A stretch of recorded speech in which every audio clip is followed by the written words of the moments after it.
What is going on, everybody? Welcome to High School Never Ends, a Pop Punk Dad podcast. I'm Wingman Steve. I'm Chris 183. What up, Chris? It's March. Happy March.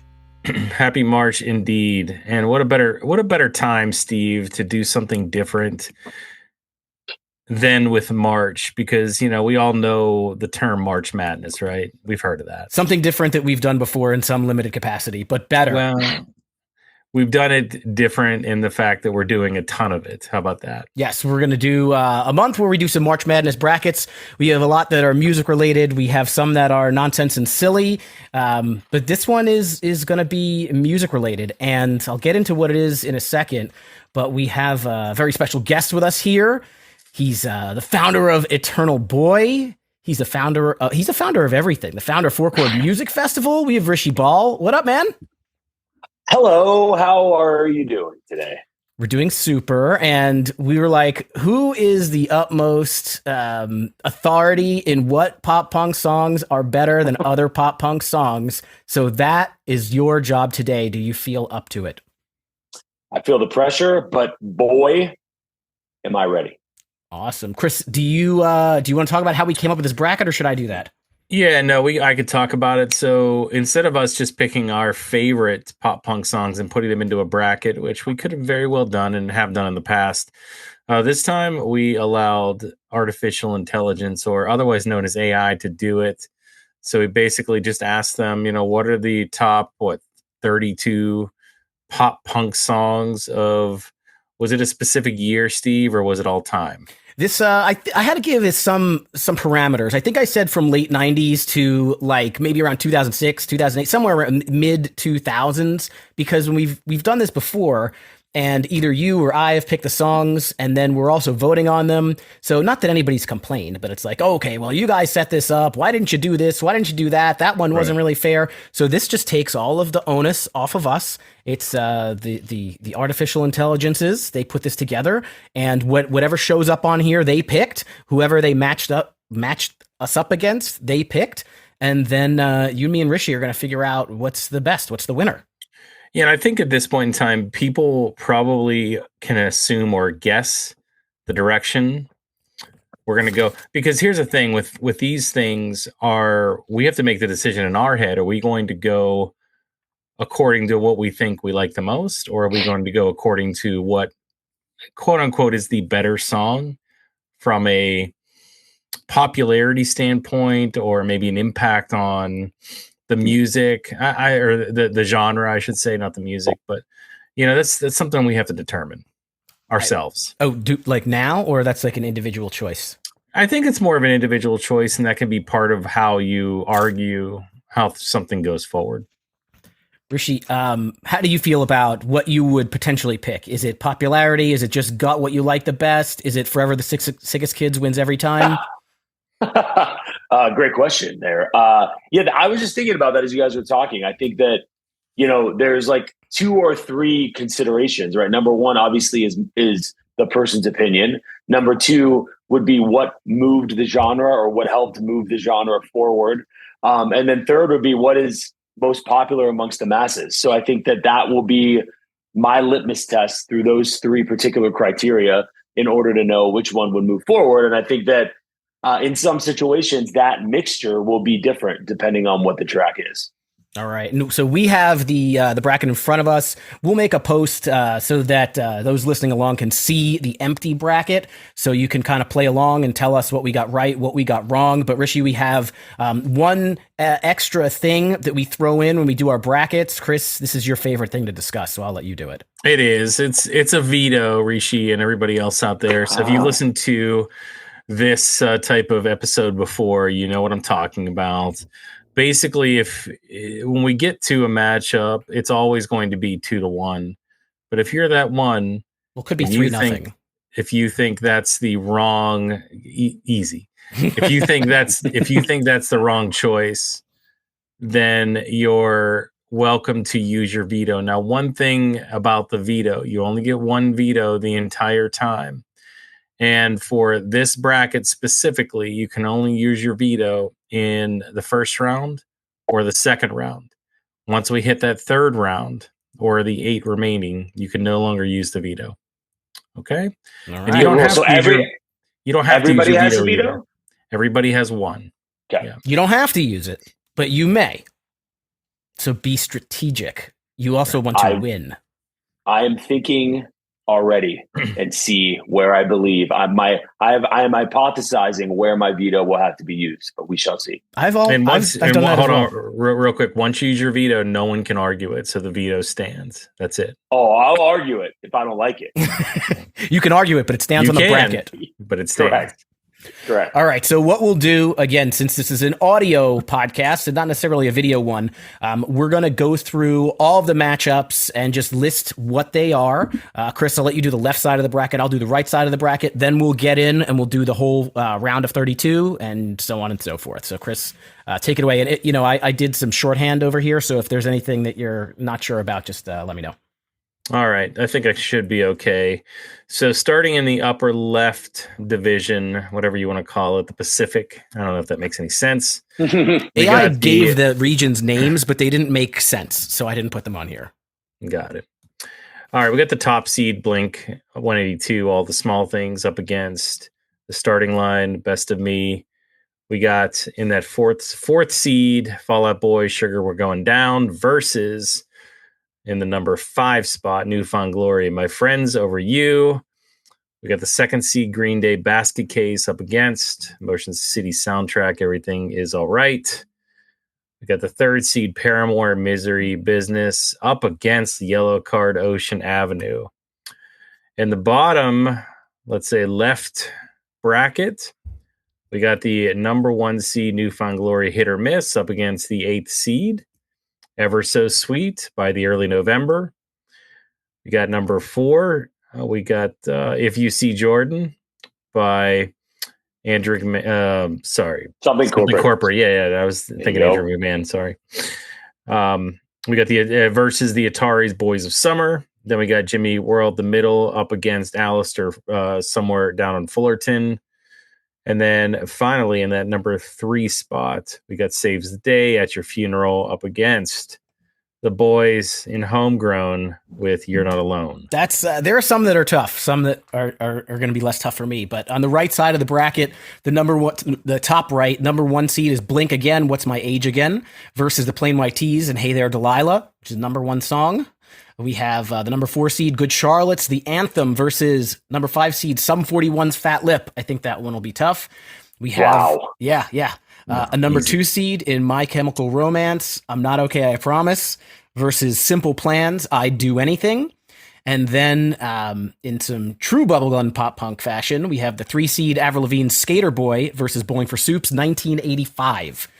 Then on the bottom right, the number 1 seed is Fall Out Boy's Dance Dance versus the main Girls Do What They Want. That's the 8th seed. Then in another hard 4-5 matchup, we have All Time Low's Dear Maria Count Me In versus Boys Like Girls, The Great Escape. We have number 2 seed, Paramore, That's What You Get versus We the Kings, Check Yes Juliet in the 7th seed. And finally some hardcore in here. Number 3, A Day to Remember's Downfall of Us All versus the number 6 seed, Mayday Parade and Jamie All Over. May I state, please, that some of these are hilarious, and boy, is there some dog shit on that bottom right one. Listen, I love pointing out the bullshit because I didn't fucking do it. Oh man, I can't wait for someone to hear that and be like, "Oh, Rishi said you're dumb." Not all of it, but some of that is funny. Well, I can't wait to hear the true opinions. We can tell me how you really feel, Rishi. Don't hold back here. Don't hold back. All right. Well, that said, Steve, we are at the point now where I think we can get things started, right? Mm-hmm. Any other rules or anything else we need to review before we jump right in? I don't think so. Let me just give a quick shout out to our patrons, Steve C, Nick, Chris W, Sam, Jason, Ashley, Tom, Jeff, Punk Rock Mom, Punkish Dad, Punkish Dad's friend, and Chris P. Thank you guys for subscribing. And now we can get into the bracket. All right. Shout out to Chris P. Yeah, man. It is just the last one he said, but... Oh, and by the way, if somebody out there is listening to this, since this will be the first bracket we do, there might be time. If you've got like a great suggestion for a bracket or you want to make us a bracket, feel free to shoot us a message and potentially we could squeeze it in. So just throwing that out there if anybody's got great ideas. All right, so I don't really know how or why they seeded these the way they did, but I don't think it really matters. This first one, I think, is somewhat challenging. I'm not going to give too much opinion on this, but let's just do it. We have the number one seed, All the Small Things, versus the Best of Me by the Starting Line. I don't know, Rishi. Why don't you start things off? Yeah, this is tough. It's very tough. It's personal for me because the Starting Line, Say It Like You Mean It, is one of my top 5 favorite records of all time.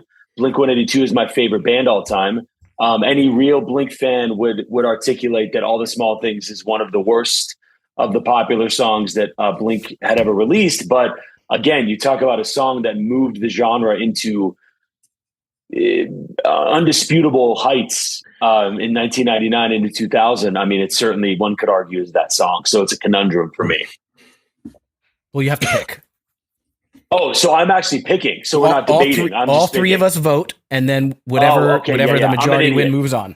But you can certainly give your conjecture. We like that. I'm going to give this to a song that in 40, 50 years, when people think about pop punk, they're going to discover this one a little bit on the underground. That's the Best of Me by the Starting Line. Okay, Steve. Yeah. Rishi said all the right things that I also think. Blink, I am a true Blink fan. All the Small Things is one of their worst songs. The Best of Me is one of the best songs by the Starting Line. It's my go-to emo band, get on stage and sing song. I 100% will go upset, if you will, with Best of Me. Now, hold on before you write that in there. It's not. Don't worry. Just getting prepared. Well, look, I don't disagree with the things you guys had to say. I think you're right. I think All the Small Things is not necessarily in hindsight. Like at the time, though, when this come out, All the Small Things was a song that you couldn't stop listening to, and a lot of people agree with that because it was everywhere. It was popular, and I liked it. I thought it sounded great. In hindsight, there are much better Blink-182 songs. Yes. Did it have more of an impact on life versus Best of Me? I think so.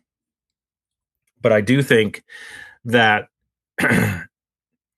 see, I don't think Best of Me is the strongest Starting Line song. I don't. I think it's weak, actually. I think it's middle of the road. I think it's mid. Terrible. And I think that All the Small Things, the impact that All the Small Things had on just pop culture in general, that has to outweigh a mid Starting Line song in a lot of ways.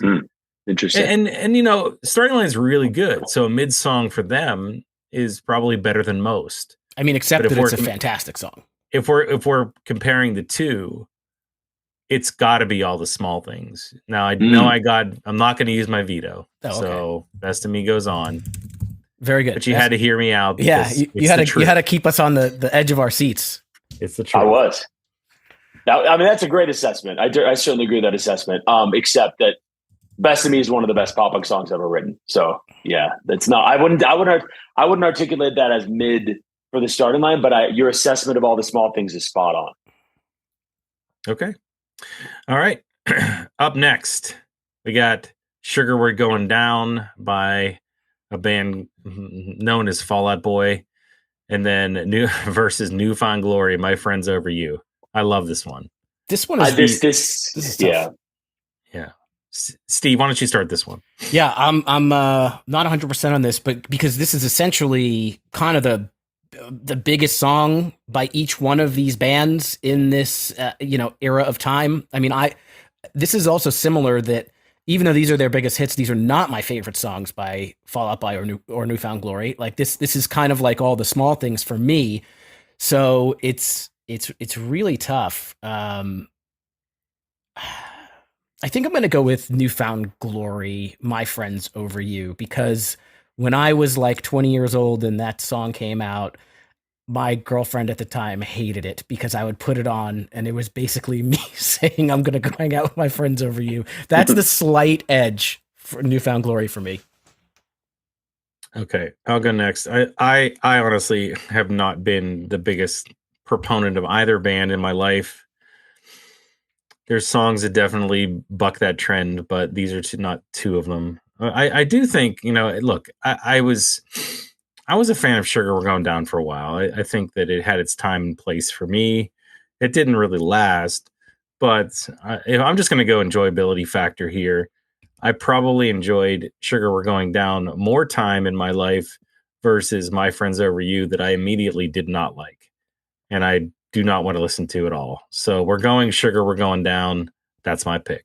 All right, Rishi, you're the tiebreaker there. Yeah. I mean, that's quite a, that's an interesting perspective. I don't know many people that love Blink and don't love Newfound Glory. It was like kind of like they were the predecessor for it. They got brought on tour by them, and 2001. It just that's an interesting perspective. I think that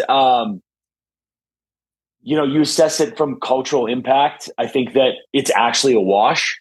I think that Fall Out Boy was kind of like the next band after the group of kind of the seminal and original OG pop punk bands from the early 2000s. Fall Out Boy certainly is grouped in that category, but they actually broke in 2005, 2006, which is certainly years after. The impact of that song was important because it was one of the only pop punk songs left, or emo songs left, in the top 10 on TRL on the radio, along with the Paramores and the My Chems. But again, the music video for My Friends Over You, cameos of Travis Barker and Toby from H2O.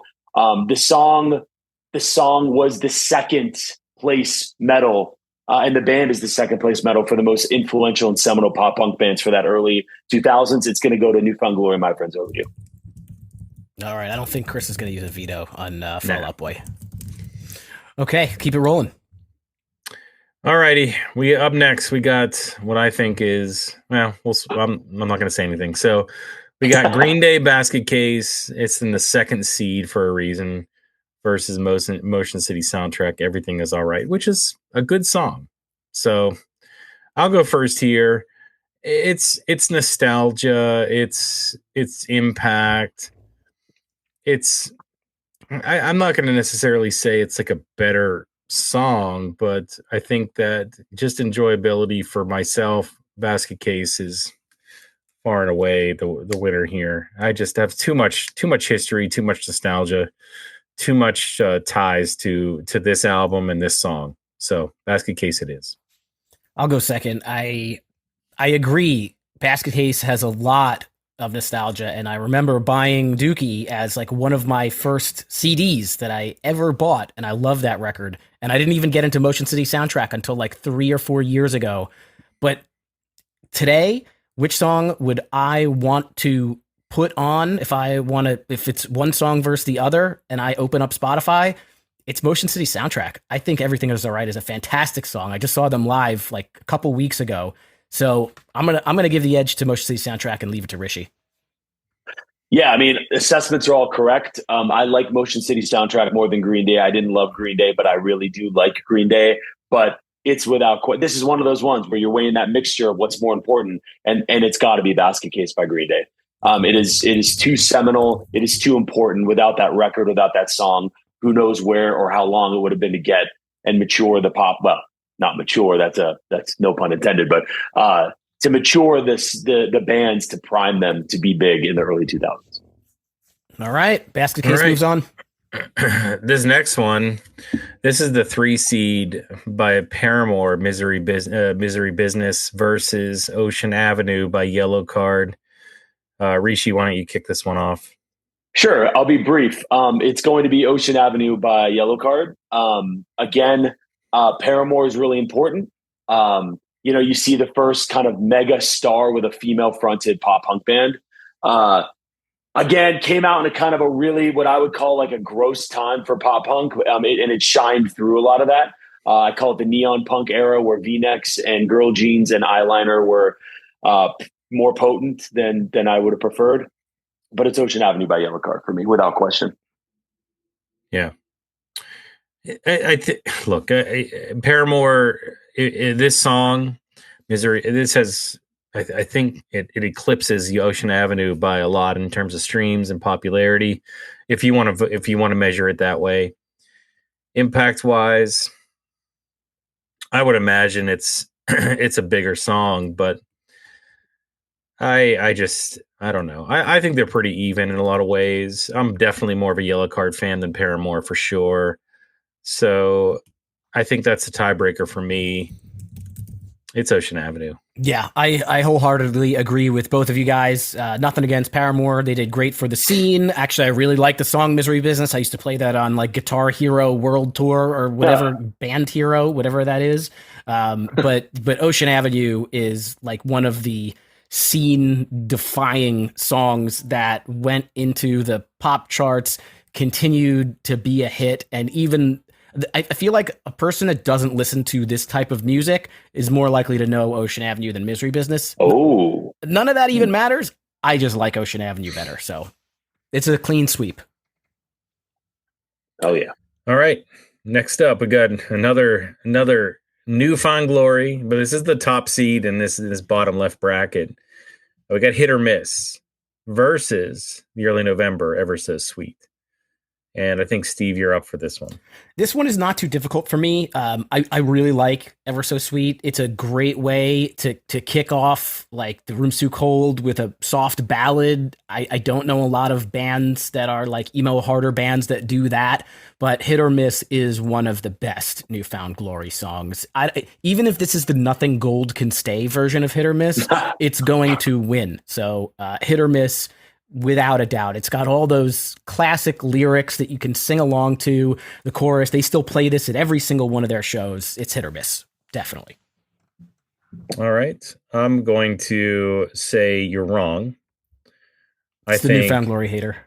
No, I think Ever So Sweet is an amazing song. Listen to it and then listen to Hit or Miss and you'll hear the difference. I think there's just so much more emotion put into Ever So Sweet. It just sounds better. It's just less bubblegum. It's more just raw feeling. And I really like the early November. I think that Newfound Glory does have some songs that are better than other early November songs, but this isn't one of them, and especially not Hit or Miss. So it's Ever So Sweet. Oh boy, that hurts. Yeah, I mean, this is an easy pick for me. This is Newfound Glory, Hit or Miss. I think, and shout out Chris Badami, who is the producer of all of the Eternal Boy records, who produced this record for the early November, did all the Room's Too Cold, Mother, Mechanic, and The Path. I got into the early November maybe a year ago.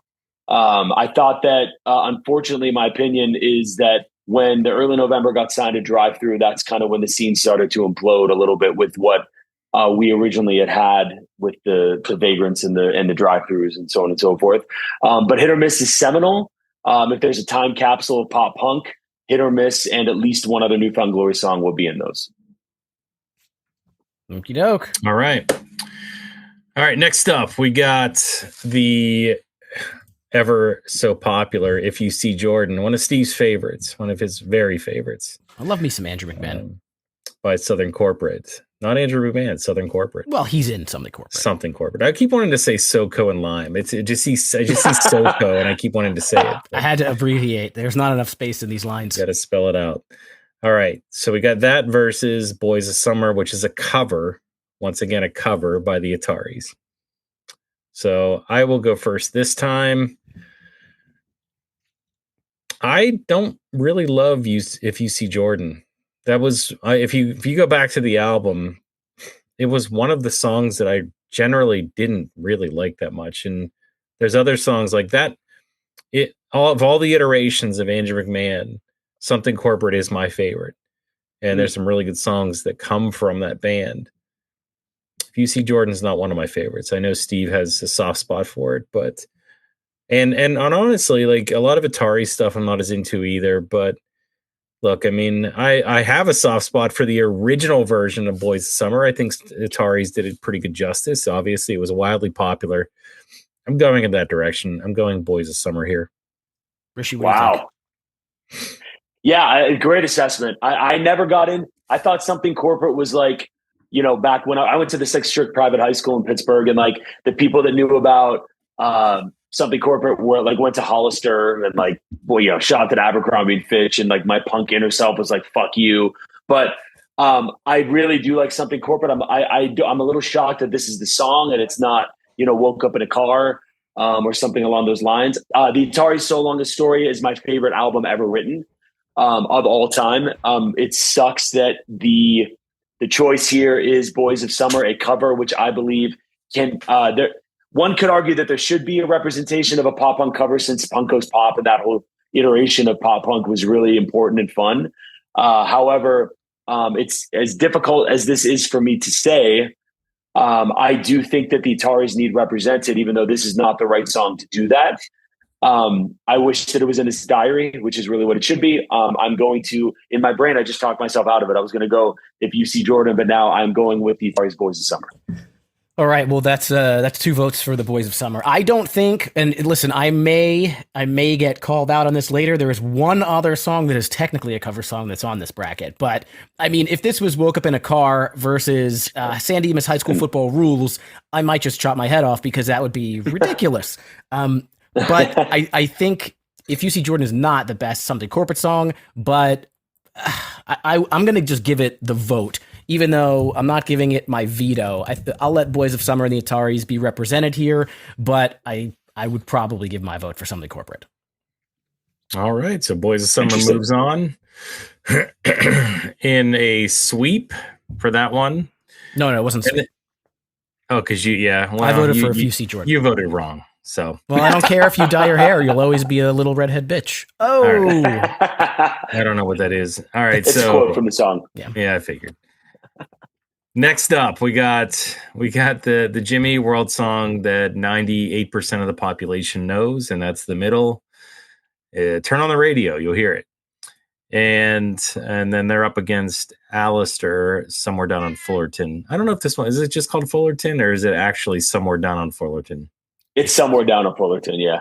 Okay, I love that. Okay, Rishi, you're up. Yeah, I mean, Alistair is one of my favorite bands of all time. I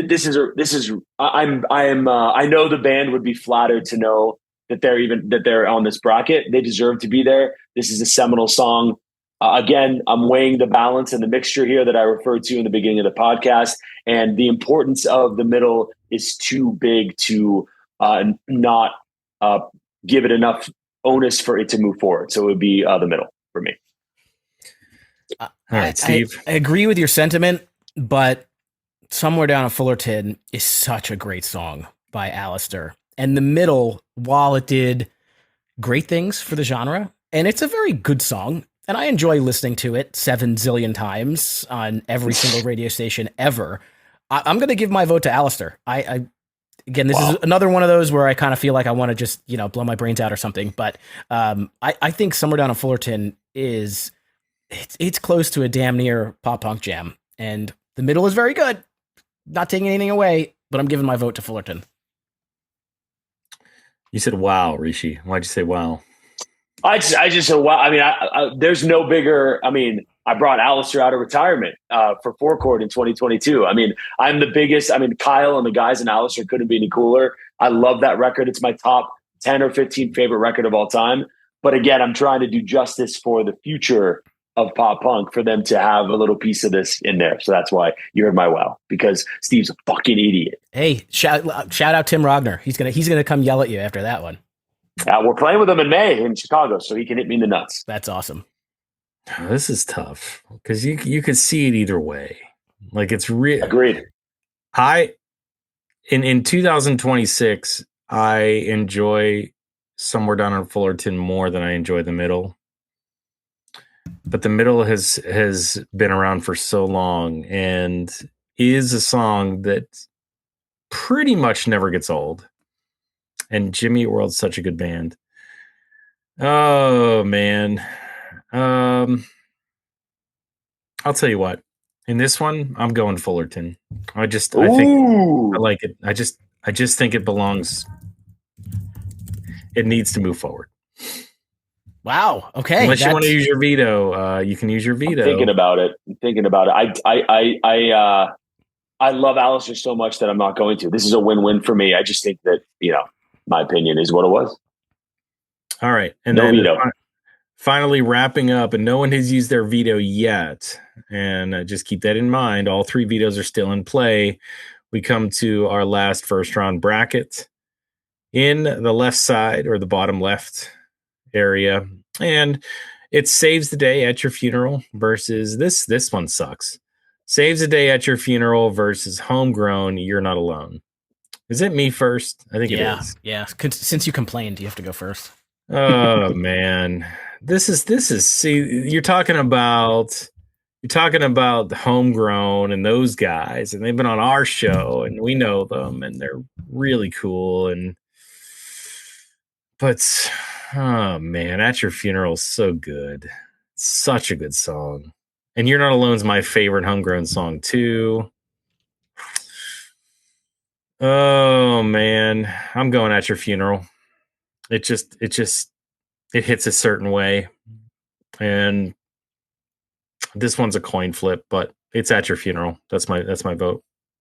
All right. Well, before we flip the coin, Rishi's going to be the coin because I'm voting for "You're Not Alone" by Homegrown. I really do love "Saves the Day," and "At Your Funeral" might be my favorite Saves the Day song, and it's fantastic. But Homegrown, since they've come back, I've just gotten a whole like second wind on them, and Adam's done like versions of "You're Not Alone" where he's like acoustic playing it. It's on Instagram if you want to look it up. And then since they've come back, I've seen them like 3 times since they've come back, including Four Chord Music Festival, and they fucking kill it. And that song is fantastic, and it's gonna edge it out.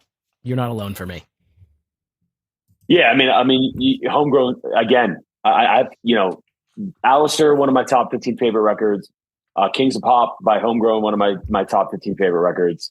The Atari So Long Astoria, like all my favorite records are on here.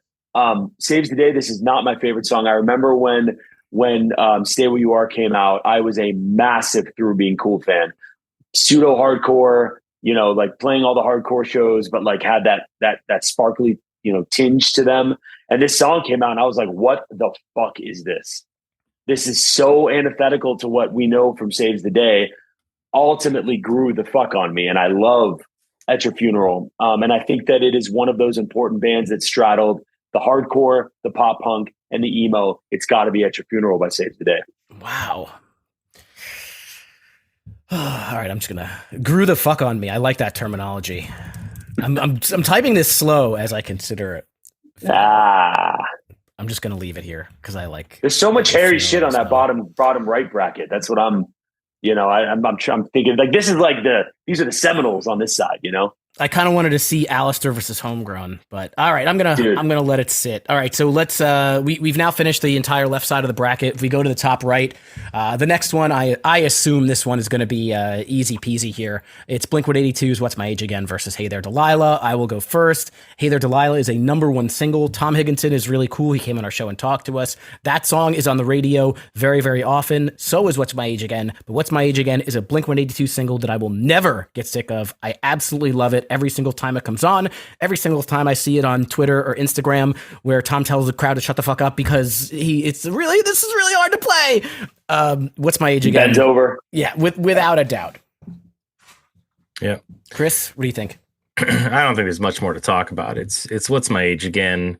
I can tell you, like, I remember after probably wearing out Dude Ranch to the point where the CD no longer worked, I wanted to hear more, and this was the first song that I heard when I wanted to hear more, and it blew me away, and I just wanted more Blink-182 from there, and so it holds a special place, in my life and my childhood and my heart, whatever you want to say.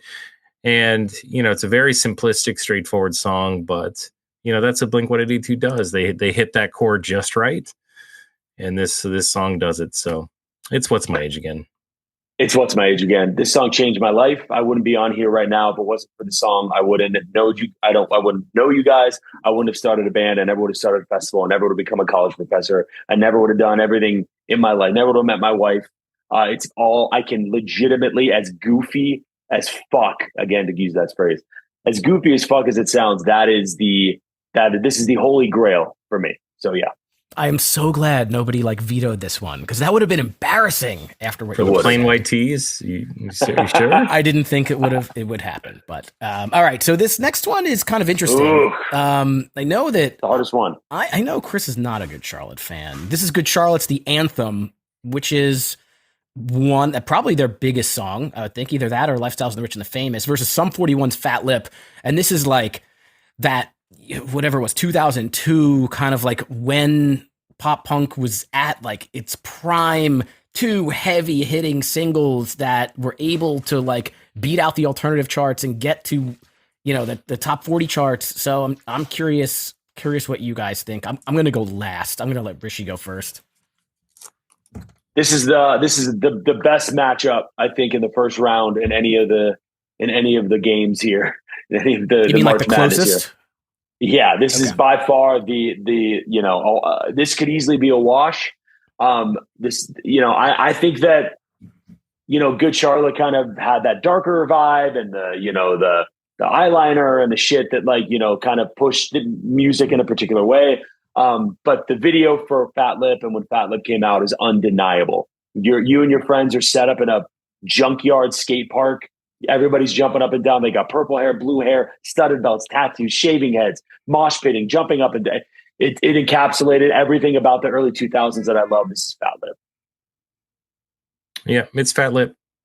The only specifics I'll give here is that, Anthem come out, I think it was like around 07, 08, somewhere in that vicinity. That was like 04, I think. The Anthem came out in 02. 02, okay. I'm thinking of a different. I'm thinking of a different song. Okay. Yeah. Their first record was 2000. I'm thinking of "I Don't Want to Fall in Love" by Good Charlotte. Oh yeah, that was like 07. There you go. Yeah, that was that song. Well, yeah. Do you need us to sing this one for you, just to remind you? No, this is the anthem. Throw all your hands up. I know it. It's not my thing. I've been very vocal about this song specifically, where I just think it's, to me, like the anthem was just pop punk textbook guy. Like it just felt like that's what stock. It just was like vanilla, card stock, or just basically whatever milk was toast. Generic, I think you've called it milk toast before. We have pop punk at home, as seen on TV. Mm. Yeah, and even though I've done none of those things that Rishi mentioned about the video for Fat Lip, I loved all of it. It didn't matter. I wanted to do it. I wanted to skate. I wanted to do it. It just never really was in the cards for me, but I loved to see it. And I every time that song come on, I would just turn it up. It was that good for me. Like I just loved it. So it's Fat Lip. Yeah, this is a very good matchup. I am a proponent of Good Charlotte. I think when The Young and the Hopeless came out, it was like one of the most like anticipated records that like I had been hoping for. That and like Eminem's second record. Like after the Good Charlotte self-titled album, which I was so into, I just couldn't wait for it. And then the anthem was such a killer single. Sum 41 comes at it from, I mean, again, they had an incredible little EP. Was it 30 hour of power? Half hour power. And it was a full length. And then they come out with this record, and Fat Lip is just so cool because it mixes like fast pop punk with like rapping. Like it's like the Beastie Boys decided to do pop punk. So even though I'm outvoted anyway and it doesn't matter, I'm gonna give my vote to Fat Lip, but still honorable mention to Good Charlotte. Sorry guys. All right, moving on. We have, I think this is going to be a blowout. My Chemical Romance's I'm Not Okay, I Promise versus Simple Plan's I'd Do Anything. And Chris, I think you're up first. Yeah, I mean, as catchy as I Do Anything is, it's, I think just a better overall song, is I'm Not Okay, I Promise. This one, it has the nostalgia for me because I remember when this came out. I bought this album. I was happy with it. I think it was because of this song, because that was the lead single, but I I think it's such a unique song in a lot of ways. It goes in much different directions. Like it's fast, it's slow. There's a bunch of different way that they mix with the tempo on this one. So I don't know. I think it's unique. It's iconic. MCR. I saw him live back in this time. So I haven't seen him since then, actually. I think that was the last time I saw him. My Chemical Romance was back in maybe it was, when did this come out? Was it 04? Was it like 04, 05? in that vicinity. Oh, 05, 05, Yeah, that might have been it. 06, yeah. At the Iceland Amphitheater, I saw them there. So I'm going MCR. I'm not okay. Rishi, what do you think? Are you okay? No, because I'm gonna probably, I don't know, actually. I think the song is really important. I got this record the day it came out. And the reason I bought it is because I went to go see a punk band called Face to Face, and My Chemical Romance opened up the show. I used to work at a venue in Pittsburgh called Club Laga, one of the most important venues in Pittsburgh music history. And they opened for a tour. I can't remember. I want to say it was the Used and Finch, maybe. And they played first, and I thought they were awful. I don't understand My Chemical Romance, and this is me weighing again those three things. I think My Chemical Romance is, when they came out, was really cool. Three Cheers was like a really good record, which this was on. This was pseudo pop punk. It was theatrical. And I'm going to weigh the song that I like more on this, where I'm going with Simple Plan, I Do Anything. Because I'm Not Okay is a boilerplate pop punk song, as is every Simple Plan song. So I have to outweigh that in going with my personal gut preferences, which I know is going to be hated. Yeah, so I like both these songs, and I am again, I really like Simple Plan. I know that some people kind of don't take them seriously or think that they're like an industry plant or whatever. When I kind of compare these two songs, though, I wonder if I might think differently if I'm Just a Kid was up there, or maybe even some of the stuff from the next album. I think I'm Not Okay, I Promise. I think that is a very strong song. I love the beat to it, and I love it. I mean, it's just got some iconic moments in it, especially when the everything stops. You know, I'm not okay. Trust me, I'm not okay. I'm not fucking okay. I think that edges it out. A world exists where a Simple Plan song might be able to beat this, but I don't think it's I Do Anything for me. So I'm going to give the edge to I'm Not Okay, I Promise. Yeah. Let's just totally put our middle fingers up to Mark Hoppus, who's the feature on the song. That's all. Sorry, Mark. Sorry, buddy. All right. Well, this is another interesting matchup here. We have Skater Boy, which is a pop punk song, I don't know, versus Bowling for Soup's 1985, which is definitely their biggest song. And shout out, that's the one that I had mentioned was a cover because it's not their original song. But this one for me, this is tough because I feel like they're both in that same kind of vicinity. You know, again, if you're like a 35-year-old mom at Walgreens or the grocery store, you could probably hear either of these songs and know exactly what they are. You might not know the band Bowling for Soup, but everybody kind of knows both these songs, at least in my brain. I'm having trouble. I think I'm going to go with Bowling for Soup. Even though Skater Boy was like gigantic and it helped Avril, who helped, women in pop punk, and I'm talking myself out of it. I'm just going to shut up. I'm giving it to 1985. Also not my favorite Bowling for Soup song, but I'm giving it to it. Yeah. Rishi, go ahead, because I have some very strong thoughts. Uh-oh. Yeah, I guess growing up in this early 2000s, TRL world, like everybody loved to hate Avril Lavigne, but like everybody ultimately kind of dug some of the shit she was doing, and which is why you see her on When We Were Young, and you see her touring with Simple Plan, and you see her, not only for women but also for like Canadian pop punk and Canadian, punk adjacent music.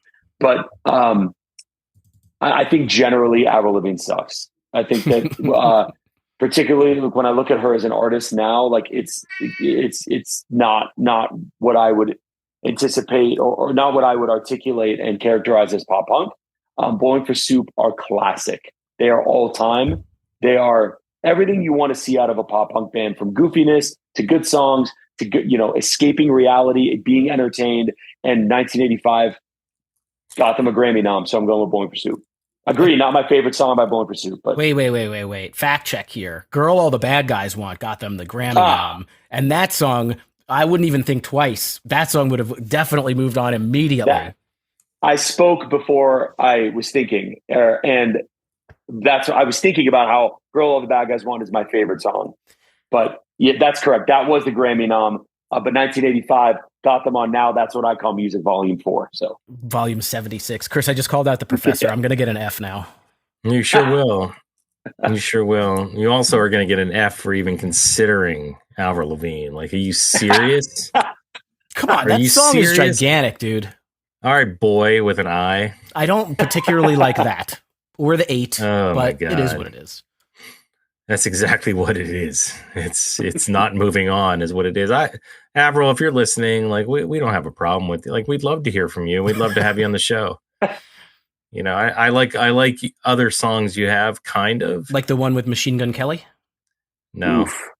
No, she's made some really challenging choices with things. Just coming down. You're just coming down on her like an avalanche. Yeah, but he's doing it. He's doing it so respectfully. Yeah, because I want her on the show. I mean, we have a lot to talk about, me and Avril. We have Did a long history of things that we could talk about. You guys know that theory that like Avril Lavigne died a long time ago and there's been a body double that's been living in her place since like 2006? It's absurd. Well, Andrew WK's got one, a old wives' tale like that too. Yeah, but Bowling for Soup's it's what a mega hit, 1985. I even think that I even try and think that my family that doesn't really listen to this kind of music, like when that song comes on, that they sing along. I think they do. My daughter likes that song. Yeah. Well, your daughter seems to like a lot of it, like a lot more of the stuff you like, though. No, she kind of like doesn't like the things just because I like them, but I force her to listen to them. So some of them she gets into a little bit. Got it. All right, so we are down to our final quadrant here. The first matchup is the number 1 seeded Fall Out Boys Dance Dance versus the Main's Girls Do What They Want. Rishi, you want to kick this one off? Brother, this is the dark age of pop punk here for me. I mean, this is like choosing between eating shit or drinking piss, as far as I'm concerned. I think that you know, I am the biggest Take Us to Your Grave fan. I'm a big From Under the Cork Tree fan, and when this came out, I was just like, "Fuck, dude!" Like, you know, this is such a departure. I think the song absolutely sucks. Dance Dance. It's so hard for me to get my personal opinion out of this because I love Fall Out Boy so much. Conversely, you know, the Main, great guys, had them at Four Chord. They're super, super nice.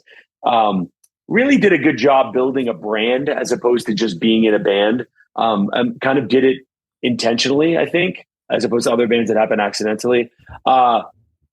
Really great pop sensibilities. If I don't like this world of the neon pop punk, but the Main's Girls Do What They Want is a really catchy song. We'll go with the Main. I want this Fall Out Boy song out, so I'm going with the Main. There you go. All right. Well, I'm not going to put my reputation on the line here by vetoing this, but Dance Dance is definitely the better song. I did not hate it. I love Fall Out. I don't know that it's hard for me to find Fall Out Boy that I don't like. Maybe the Mania record a little bit, but You can't find a Fall Out Boy record you don't like? We've had so many arguments. I've found ones that I like less, but I like a lot of Fall Out Boy stuff. Wow. Like American Beauty, American Psycho, people like, I don't know, shit on that record. I think that record is genius. Like, I love that record. Genius. Save Rock and Roll, when they came back, that record was fucking fantastic. But oh my God, I'll let you guys take this one. Girls Do What They Want. Thanks for letting us. I let you. Us. We do what we want. You guys did it. Oh man, you voted. We should have a whole episode debating Fall Out Boy's catalog. I'd love to do that. That would be fun. We should do it in person we should do it in person in a mock courtroom. We've done a courtroom kind of thing before, actually. But you would need to find somebody else, Steve, because it would be. I think myself and Rishi have similar opinions on Fall Out Boy. Yeah, someone else would have to be the judge. I don't know. We'll figure it out. But it seems like Fall Out Rishi does have a soft spot for some Fall Out Boy. With the first 2 records, it seemed like top 10 of all time. Record of all time is Take Us to Your Grave. So you think after Cork Tree, just crap? Infinity on High had some remnants of old Fall Out Boy and good Fall Out Boy, but that is pretty much it. Okay. Well, Moving on, we got 3 more matchups left, and then we're going to keep this bracket going. We now have, I think this is a tough one. All-time lows, Dear Maria, Count Me In versus Boys Like Girls, The Great Escape. Rishi, I think you're up to start us off. I just fucking hate this. It's just so painful to go through. I think not your favorite era. I've talked so much shit on Boys Like Girls that I should probably apologize. But you know, from a songwriting perspective, like Great Escape is undeniable. I'm trying to balance and see every side of it. I am not and have never been a all-time low fan. So Wrong It's Right was a good record, which is this was on, but not a record that I ever bought or ever listened to often. But again, when you talk about impact here, that's what I have to measure this by, because I'm not a fan of either band. It's got to be Dear Maria. I'm going to go next. I think I actually like these songs equally. I'm a mid-range all-time low fan. I'm not like a fanboy or anything like that, but I've liked a lot of what they've put out, especially, in the earlier days. Not so much some of the recent stuff. But when I look, and Boys Like Girls, I feel like they had 2 good albums for sure, where I think they're touring this spring, where they're playing both of the albums. I guess back to back. I think or maybe it's already over, but it was happening here in Q1 for business speak. If I have to pick between 2 songs, which I feel like are even, to me, it's going to come down to which one would I prefer to sing in my car, on stage, whatever it is. And I have done Boys Like Girls, The Great Escape with the emo band before. I have not done Dear Maria. I didn't do a great job. There are some high notes in that song, but I'm going to even out the score here and Chris, let you pick the winner. They're both catchy songs. They both have the ability to to allow you to play these on any playlist, where anybody that's listening probably would be good with them. I just personally think that Dear Maria, Count Me In is just a little bit more catchy. I don't like All Time Low at all. I think they're really not the best, and they're never coming on the show, so I think they're the dirt worst. But this is the one song that I like, that I kind of really like from them. So it's a good song. They get one song for me, and this is it. So that's why I'm going that way. All right, Dear Maria moves on. We're down to the 2 seed Paramore, That's What You Get, versus We the Kings, Check Yes Juliet, which I have sung on stage like 100 times with our friends in the emo band. I guess I'll go first since I started there. I have sung that song a million times on stage because I feel like it's a really fun song to sing. We the Kings is not a very good band. I feel like they don't have any other songs that I really like other than that one where they comboed with State Champs and Simple Plan. And so I don't know who the real artist is. I think they were like the 3rd band on that song. And I'm going to give Paramore some love here. I think That's What You Get is a winner. Go ahead, Rishi. Yeah, good assessment. I really respect Paramore. I really think Hayley Williams is really cool and interesting, and it's like evolved in many ways, and musically and so on and so forth. And I do think that Paramore is important to note here. They've had 2 opportunities to move forward. I actually loathe We the Kings. That's a really strong word, considering I might cross paths with them someday. But I'm saying that with hyperbole because I think that this song's undeniable. I think Check Yes Juliet is undeniable.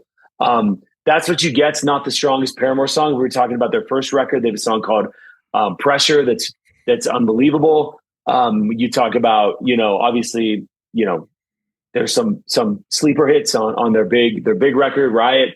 I'm going with Check Yes Juliet. I really am. I think the song's undeniable. And yes, I think they are the one-hit wonder of the pop punk world. It is a one-hit wonder. It may have convinced me to change my vote, but I'll just let it sit there. I'll leave it with Chris. I think Steve, I think you're right. I think it has to be Paramore here. I just don't think there's enough substance to Check Yes Juliet. That's What You Get. I mean, there's some things in that song. I don't really love all the melody, like the entire melody of that song, but there's certain pieces of it that I do. And I just think, Haley Williams is definitely a more talented singer versus who's the guy and check the guy, the orange hair guy. Travis. Yeah, Travis. I just think I just pound for pound, it's Paramore. Rishi, you want to throw in your veto on this one? That's what you get, not Paramore as a whole, just this song. Yeah, no, I don't. I would never be caught dead using my veto on to save We the Kings. Okay, well, We the Kings is finished in this bracket, so R.I.P. Check Yes Juliet. This is the last matchup here, and then we have one more round where the vetoes can be utilized, and then it's at the hands of fate. So we have here at number 3, A Day to Remember's The Downfall of Us All versus Mayday Parade and Jamie All Over. These are more recent songs than a lot of the things on this bracket. Chris, you want to kick us off here? Yeah, this one's easy for me. It's Downfall of Us All. It's just such a banger song. I love this one. There's, maybe you consider this band easy core. I don't know, but this has a mixture of everything that I like. It has that hard edge to it. It has an amazing melody and some lyrics that you can hear yourself just singing out loud.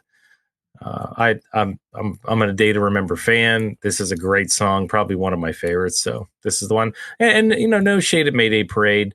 I think we talked about this. We went over. Didn't we review this album that Jamie All Over's on? We did. I don't remember. We did, yeah. So I think this was definitely one of my favorites. This was a tougher choice, I guess, but just straight up, it's Downfall of Us All. Yeah, quick funny story, which will lead to my answer here.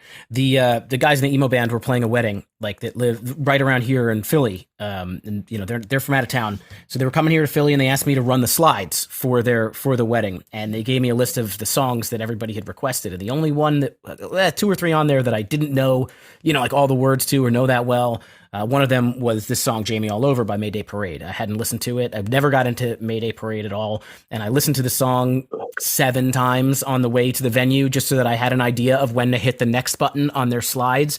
And I was like, holy shit, that song got stuck in my head, and it's been stuck in my head for that was like a year and a half ago. And we listened to Mayday Parade's record, and I really started to like them. I haven't listened to all their records. I've listened to that record. And I think that Mayday Parade, Jamie All Over, is a fantastic song, and it gets my vote here. Oh my God. Yeah, it's tough. I think Mayday Parade is a kind of an underdog in many ways. They're really nice people. Their team is really nice. Again, I'm not an easy core fan that much, but again, I got to weigh this in terms of like what is like an iconic. I mean, it's got to be Downfall of Us All. I mean, this is a unfortunate easy choice, I think. All right. Well, I'm going to use my veto here. So Jamie All Over is going to move on. God. Sorry, guys. Jamie All Over wins. Sorry. To A Day to Remember. I was saving it for that very last matchup, and it worked out. So there it is. I hate the vetoes. I think we should get rid of them. You came up with the idea of the veto, dude. It's going to get interesting in this round. I think it'll be worth. So Wingman Steve has used his veto. Rishi and Chris have not, and we're now in the round of 16. All right, so I will take over from here. We're going back to the left, and the next matchup will be this band, the starting line, versus My Friends Over You by New Found Glory. What say you guys? Rishi? Love these bands. I'm going Best of Me starting line. Yeah. Steve? Yeah, Best of Me. Definitely takes it. It's Best of Me. Yeah, awesome. I kind of figured these later ones would go a little quicker. We don't need to, because honestly, I think we've said our piece. All right, next up, we got Basket Case. This one's a little bit more challenging. Maybe we need to talk about this. Basket Case versus Ocean Avenue. I'll go first here. I'm giving it to Ocean Avenue. Again, I actually voted for Motion Say soundtrack over Basket Case. And I don't want to come off as a Green Day hater. I'm not. I'm not a Basket Case hater either, but I think Ocean Avenue is undeniable and needs to move on. Yeah.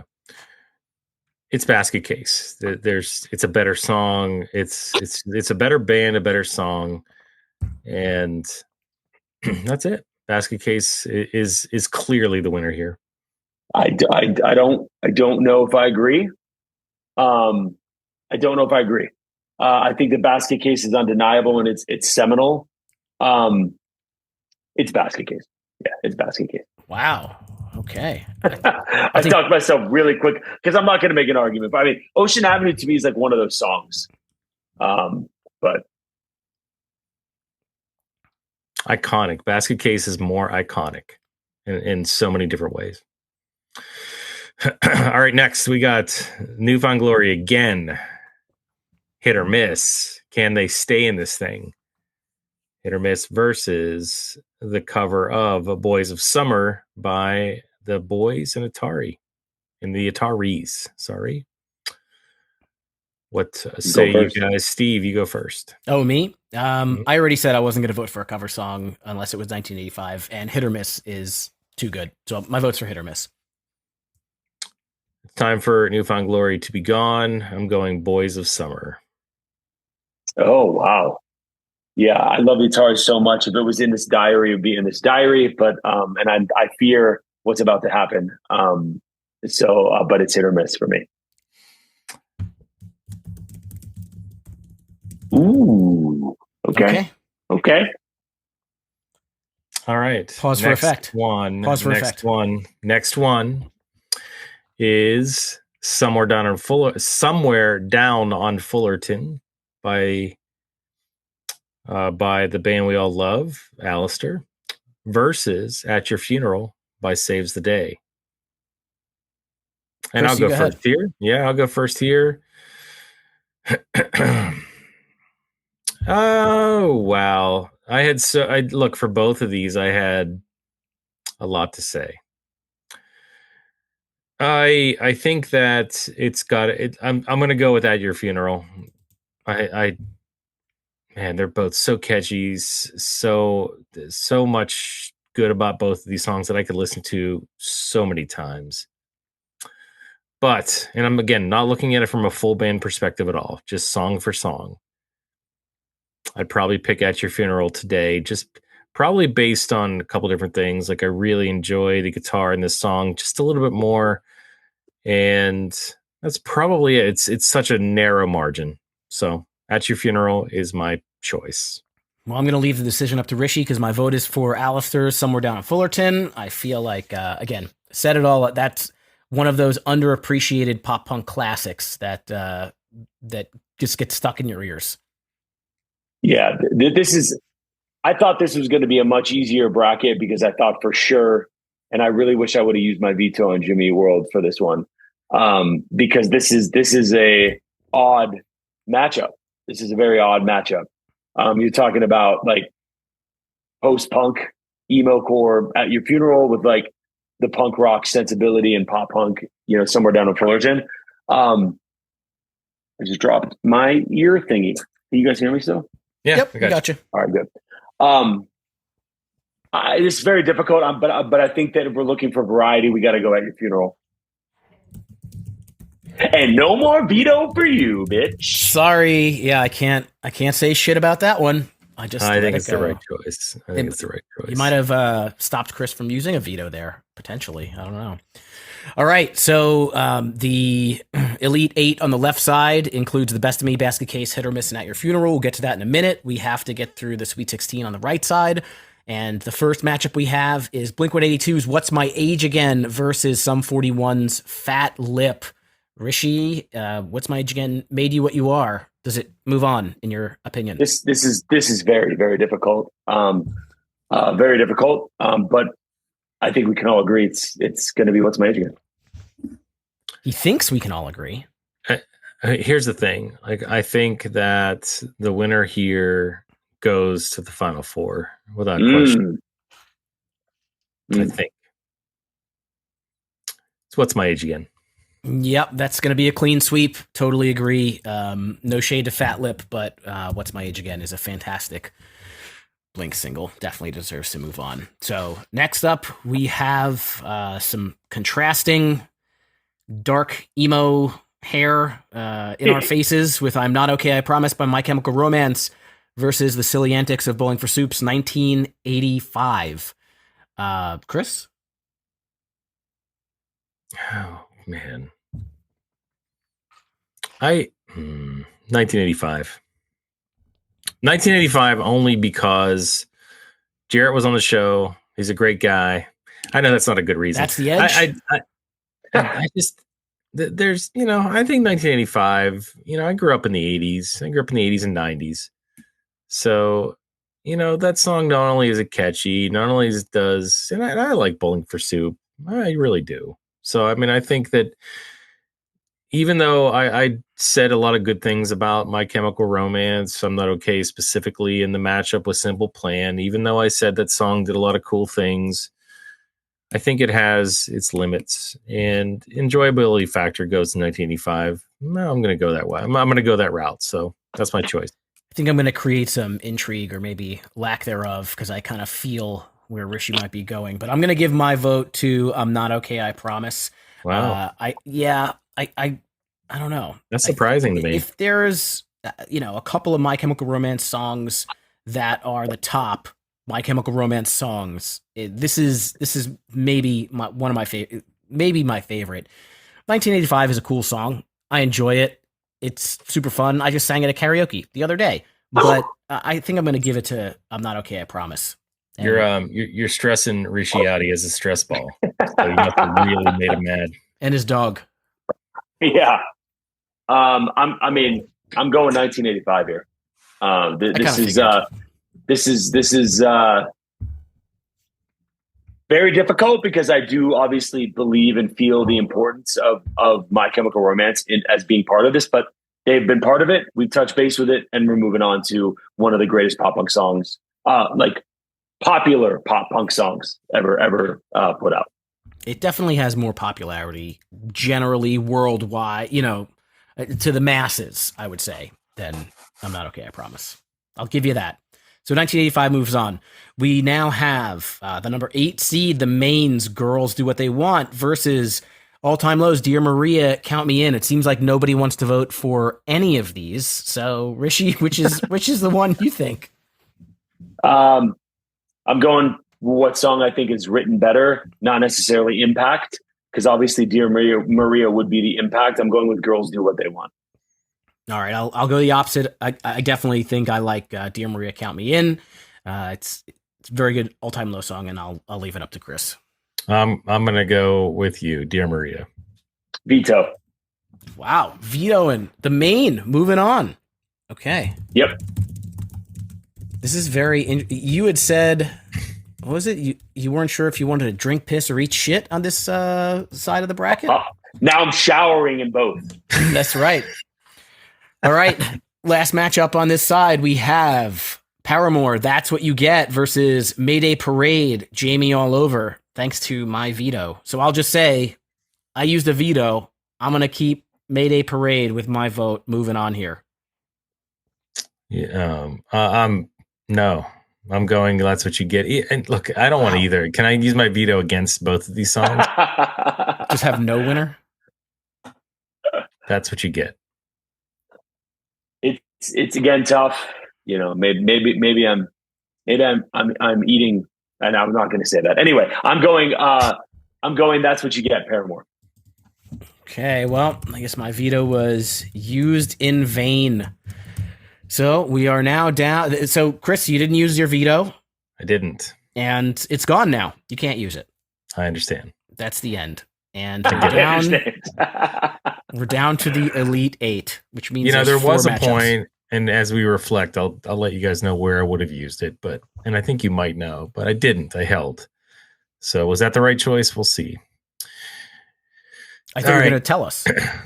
No, not yet. Where you would have used it. You prepped us that you were going to tell us. No, I says I will later. Oh, okay. We're in the middle of this now. We can't move from this flow. So now we're down to 8.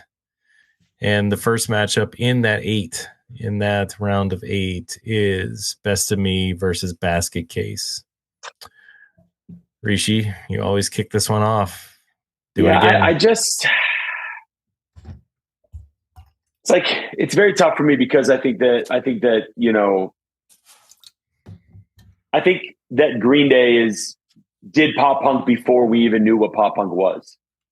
So to go retrospectively and group them into a category that didn't even exist when they were doing it is certainly an argument to be made as to why they should be involved, but could also equally an argument to be made for that in that same vein that they shouldn't make it to the final.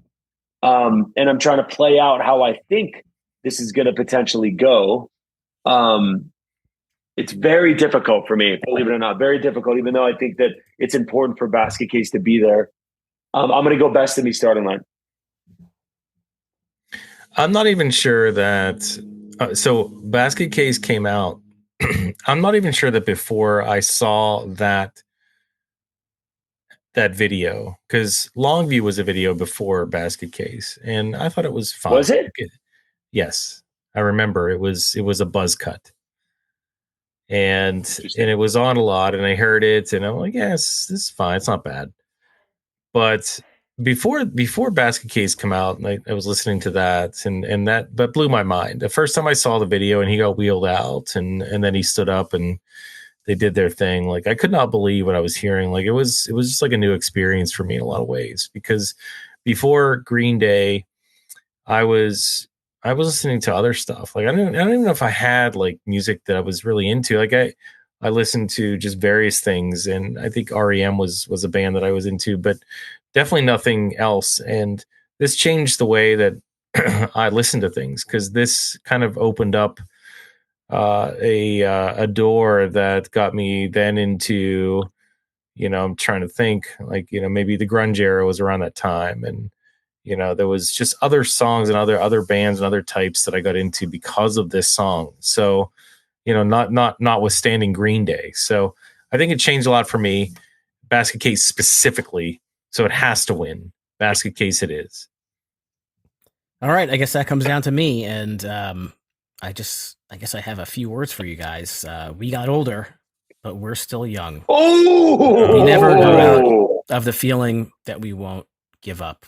Green Day opened the door, but the starting line and Best of Me walked through that door, and they've kept that rolling. I mean, that's 25 years ago now. I thought for sure I was going to get outvoted. That's why I chose the starting line. I thought for sure. No, I think that the starting line needs to be here in the Final Four. And wow, good thing that there's no vetoes, because that's the end of that. Sorry, guys. It's like when I wrote in Bernie Sanders in the 2016 election. That's a fucked either way. Yeah, well, I think we're okay either way. Good songs. This is not going to go well. I can guarantee you this. Because this next one is Hit or Miss versus At Your Funeral. The answer is At Your Funeral. It's a better song by 100 million. So if you can beat 100 million times, then go the other direction. I dare you. Yeah, I think Hit or Miss can beat At Your Funeral 100 million times. It's been on 2 records. It stood the test of time. No good. It's rotten.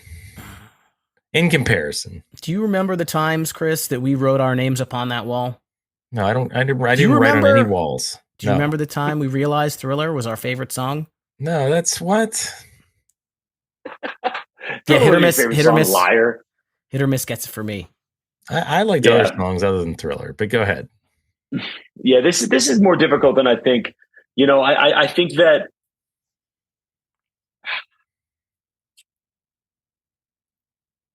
it's very difficult to conceptualize this, because I think that Newfound Glory, for me personally, is vitally important. But I think At Your Funeral is a better written song. I'm going Hit or Miss Newfound Glory. All right, Newfound Glory. So we have so one of these brackets AI had called the drive-through bracket, but it was wrong because like half the songs were not drive-through bands. But essentially we have on the left side a drive-through final 2 of the Final Four. So let's go over to the right side here.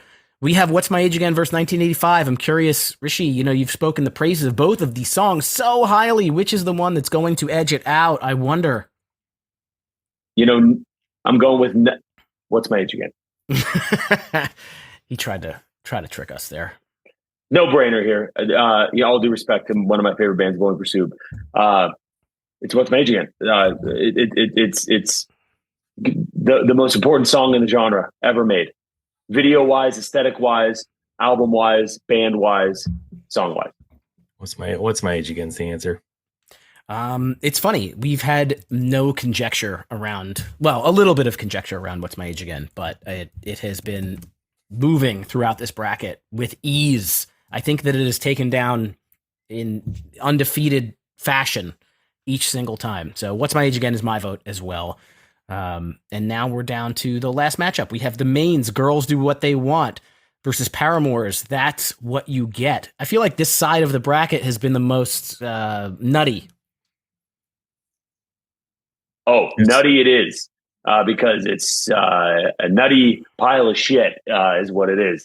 I'm going with Paramore here. I think none of these songs are going to the final two. So yeah, you can't put the main into the final four of an all-time AI top pop punk song bracket. So Paramore. I also agree. I don't know that Paramore really deserves to be there either. I would have liked to see either Jamie All Over, Great Escape, Dear Maria, Fall Out Boy Dance Dance. Any of those I feel like could have been here instead of this Paramore song, but that's what we got. Okay. So the final four is the Best of Me versus Hit or Miss, and What's My Age Again versus That's What You Get. All right. So even though I don't even want to vote, you guys can have my vote. Best of Me versus Hit or Miss. Go ahead. I don't care who goes. You're done? I mean, this is a travesty, the left side. This is just a travesty of this exercise. I cannot believe it. There's nothing I could have done. There is nothing I could have done. I could not have used my veto. It wouldn't have mattered. You could have been more of a Newfound Glory fan. That doesn't make any sense. I already told you what I felt about that. I know. That was a really funny outburst. I really love it. I'm going Best of Me starting line from the second best pop punk record ever created. Say It Like You Mean It. The song came out in the absolute perfect time. For those that grew up in the early 2000s, mid 2000s, this song was in every yearbook. This song was in every AIM profile. This song was the sleeper hit of all of the songs and deserves to be in the final four. Though I have to agree with Chris a little bit. I really think it should have been Basket Case, but here we are. Even though I voted against it, I'm going Best of Me starting line, going to the final two. I mean, it was there thanks to your doing. I mean, you voted for it several times, and these are, two heavy hitting drive-through bands. Newfound Glory, arguably the bigger act compared to the starting line. Both have had longevity, but Newfound Glory's had like 75 albums. They just put one out like a couple of weeks ago. Starting line just put one out last year, but it was the first one in 18 years.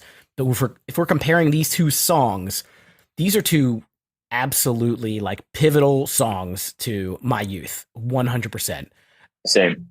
I give the edge to Best of Me. I think Best of Me moves on. Yeah. Best of Me, I guess. Chris, just say I don't give a fuck. I don't dislike starting line. I like other songs better. It's whatever. It doesn't excite me. I'm sorry. Don't apologize to me. This was very democratic how this all played out. I'm apologizing to all the fans out there. They're listening. They're disappointed.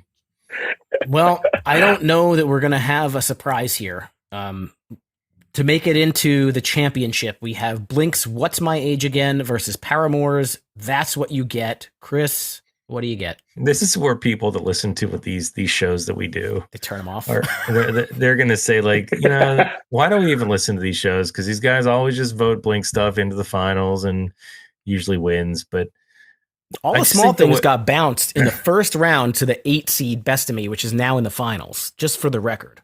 I also think that it was what we put What's My Age Again up against. Like it was not we. There was AI.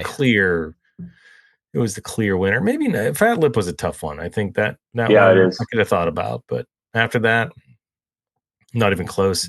There's no world where I would put Paramore over Blink-182. So agreed. Or this song over that song. Let's go. What's My Age Again? I think we're What's My Age Again?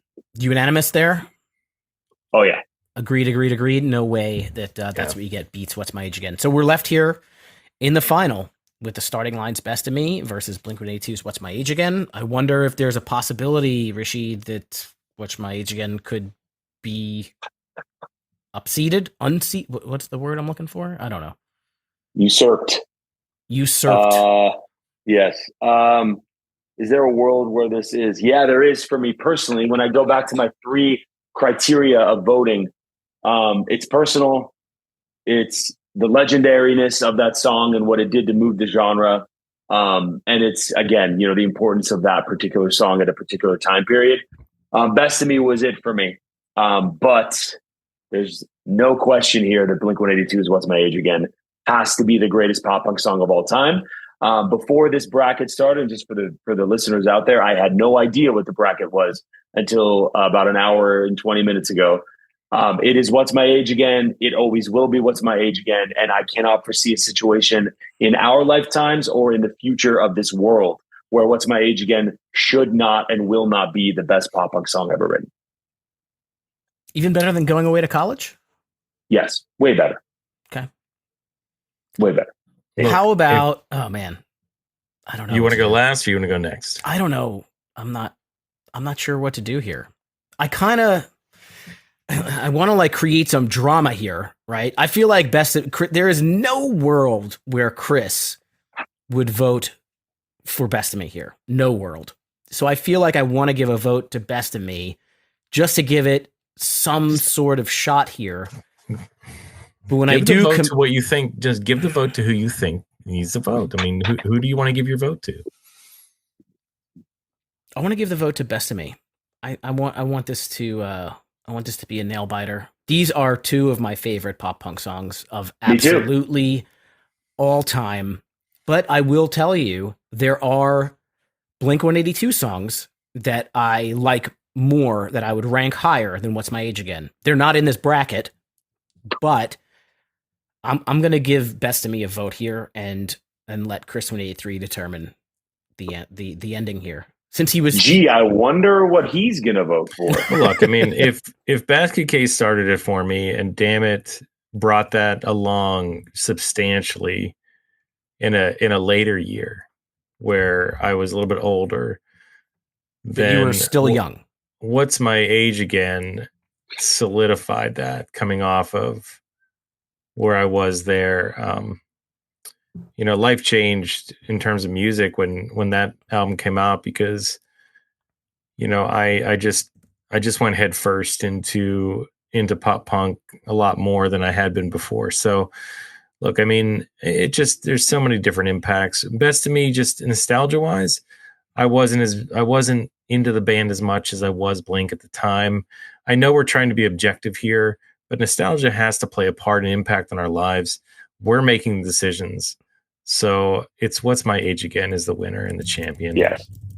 And that's What's My motherfucking age again. Look, here's the fun thing. If there are those out there that feel the other way, we'd love to hear from you, and we'd love to know why. So please make sure that you use our Discord, socials, anything like that to let us know what your thoughts are. Before we wrap, though, you want to talk a little bit about maybe some decisions that we would have made differently, or some vetoes we would have made in hindsight? The only thing that I would say, go ahead, Rishi. I'm sorry. I would have unfortunately vetoed Alistair. That would be my only veto in that kind of first couple rounds. Do you think, though, if you veto Alistair, then Jimmy Eat World moves on? Yep. How do you go between the middle and At Your Funeral?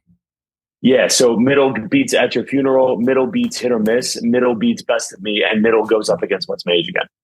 Wow. Do you think that was a better final then in that scenario? Yes, I do. I think it's more all time. This final is more what I would have preferred personally, but I don't think is a shared communal sense of what is best. It's fair. And I would have used, I took it, I guess the way that I took it, and based on my reactions here, it was more about what I wanted versus what I thought was all time. I did mix some of that in, I guess, when I didn't have an opinion in terms of nostalgia or just what I wanted. But strategically, I probably should have used my veto when Boyce's Summer lost to Hit or Miss. The only problem is that I don't think that it would have made any difference. I still think Best of Me wins that left bracket, no matter what I put up against it. Yeah, I think the big decision that I made that was 4 was that Basket Case Best of Me. But in our defense, if Basket Case is going up against What's My Age Again, What's My Age Again is winning 99 out of 100 times for me. Yeah, I think about it. I think about that one. I might have went the other direction. I don't think there's interesting. I don't think there's much that I could have done to influence the ultimate decision here. I will tell you that if Blink-182 in that first matchup, if All the Small Things had beaten Best of Me, I would have used my veto on that very first one without a doubt.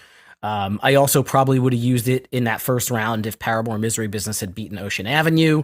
I thought about pushing Ocean Avenue in front of Basket Case. My veto was essentially wasted because I used it on Jamie All Over, and then it didn't go anywhere. But yeah, I'm actually pretty pleased with this. I think, as he said, that bottom right bracket where Paramore, That's What You Get, got to the end.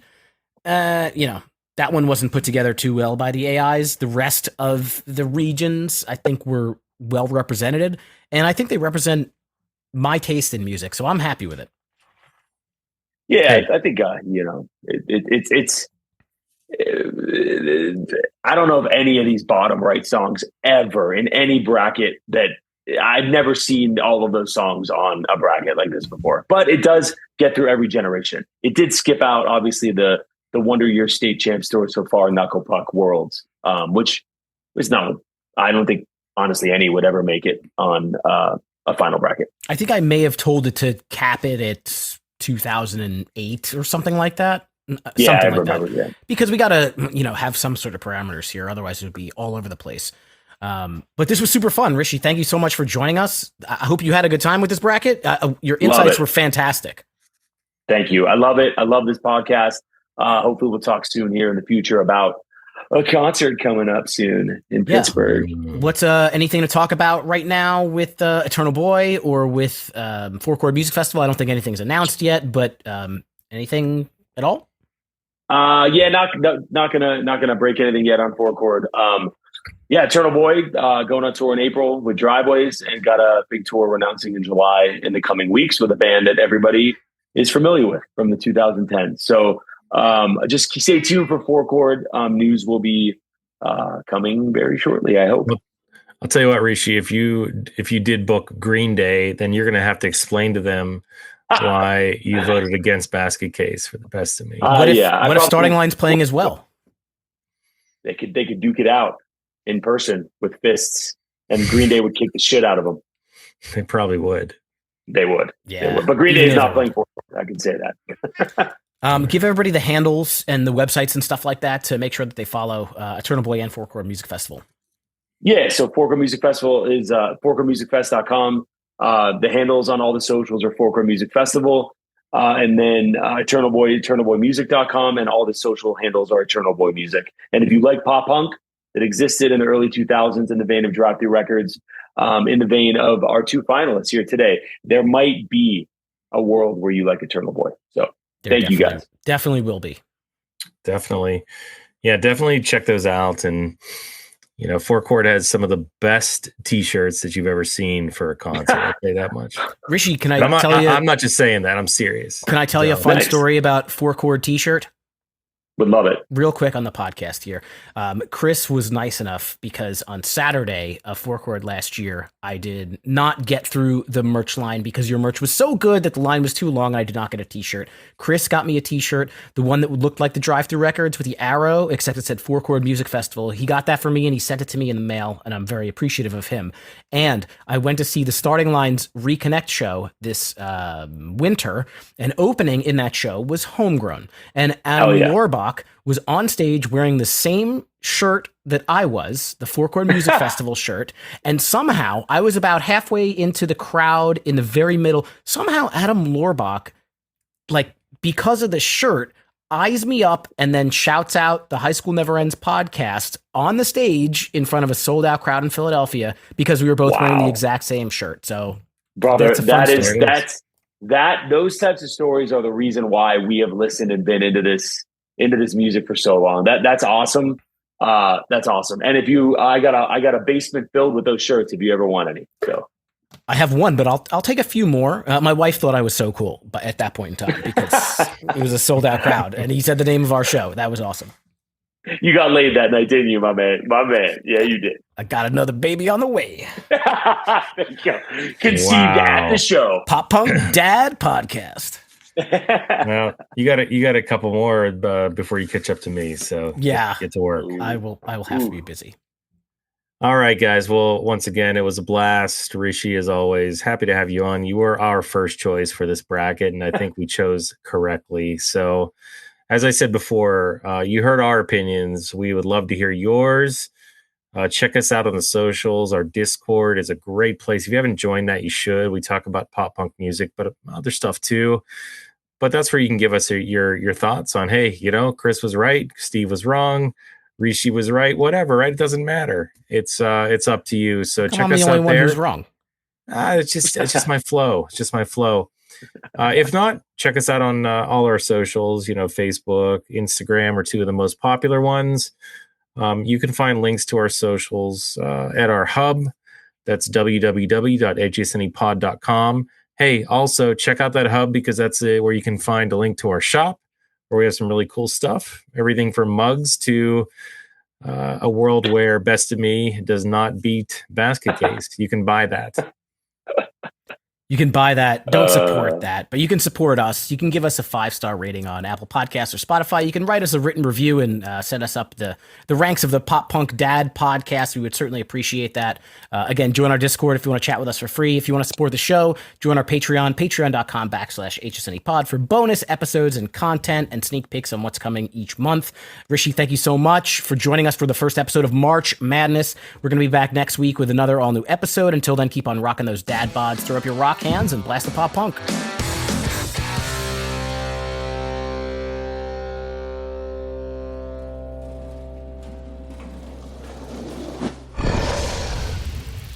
It's Dragon Wagon.